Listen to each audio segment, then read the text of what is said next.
Little Women is always presented, if you're British, as this universal book. You don't think of it as specifically American.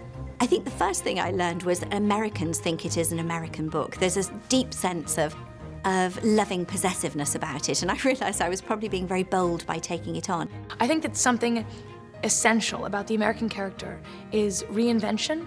Like, you know, we elect a president every 4 years. We're constantly reinventing who we are, what our identity is. I think maybe the American spirit is about throwing yourself into things, living your a full life and being tenacious and enthusiastic and determined. The sisters are constantly reinventing themselves, and I think that it's a truly exciting thing, is to be forgiving, to be introspective, and to grow. And that's essential to the American character, and I hope that we remember that. I do think there's a courage and a boldness about the March Girls that does feel very American. I never wanted them to feel like British girls putting on American accents, although there were some tweets when we went out in Britain at Christmas at the tail end of 2017 where people were saying, why are they talking with American accents? Why are they talking about the Civil War? Because there are some people who pick up the book and they think they're English. You know, it's bizarre.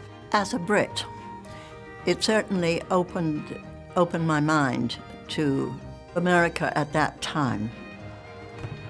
Here you had two sections of the American public who were at odds with one another, and it was an enormous tragedy.